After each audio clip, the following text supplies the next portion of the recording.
are able to once again make our position very clear on different issues. Of course, South China Sea was a big part of that. And we, once again, as I have always strived to do, made our position clear, the Philippines' position clear, on how we see our sovereignty, our territory, our sovereign rights, and how we must be allowed to exercise them. So, again, it is important for the Philippines, for example, to be able to explain to member states and the other leaders who have come to join us the situation as we face it, because understandably they do not live with this situation day to day, and it is important to make them aware that it is getting better, it's getting worse, it's about the same. We're finding ways, and to show that, and it is important. It is always very useful because at some point there are many offers of help. And they say, if that is the problem, maybe we could do this. Maybe we could. Maybe our country can send vessels. Maybe we can have joint operations. Maybe we can have discussions. Maybe I could serve as an interlocutor.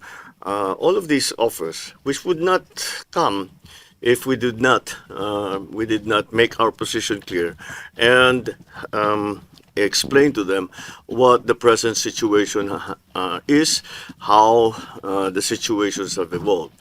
I'm not talking only about South China Sea here. I'm talking about climate change.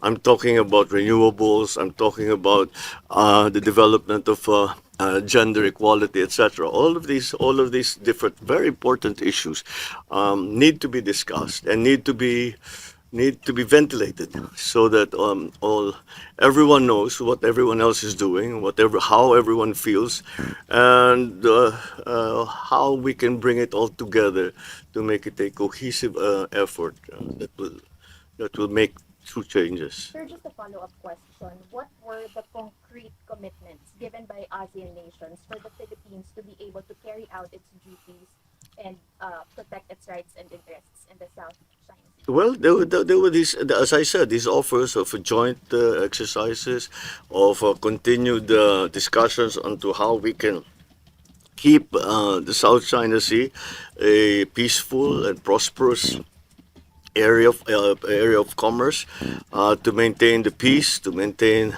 the freedom of navigation. So these are things that perhaps might not be expressed in open session, but are expressed on the sideline. Much of the work actually that gets done here is in the sidelines, where you talk to one leader or a small group, over a cup of coffee. I mean, it's not like we organize a meeting. We just say maybe we can. They pull you over and they say maybe we can help here, or why are you doing that? We don't think that that's the best idea. Whatever, but it's all helpful. It's all helpful. Sir, last, which countries explicitly expressed interest? No. You have to keep. These are private conversations, and I would not like to put them in a spot by talking about the specifics of what we had discussed. Only to say that they for the most part,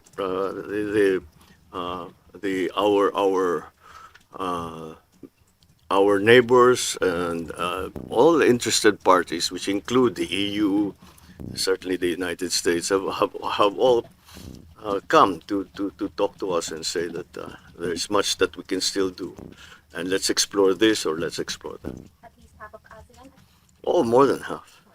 Mr. President, Adnan Mayrina, KFA Sala. Hi. Sir, my question is about the home front. Ito ho ang unang biyahe ninyo that you did not designate the Vice President as the caretaker. Oh. How should we read into this, Mr. President? Oh, because she's not part of the administration anymore. She's still in government, but she left the administration. So she's not part of the administration anymore. So she's not she's not part of the day-to-day running of what we are doing. So it would be unfair to ask her to now sudden to impose that duty on her, since that's not part of her work now. Yeah. Should it not be construed as a complete falling out or maybe a sign of distrust on your part towards her? No, it's a very practical. It's a very practical reason, actually. That's how I came to that conclusion. If you notice, the membership of the executive committee are all parts of.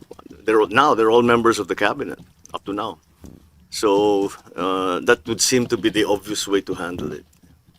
Sir, ang sinabi po niya, hindi raw kayo friends. How would you describe your relationship with the Vice President now?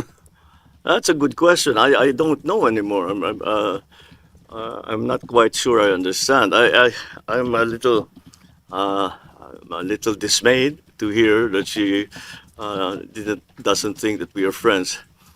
I always thought that we were, but maybe I was deceived. Mr. President,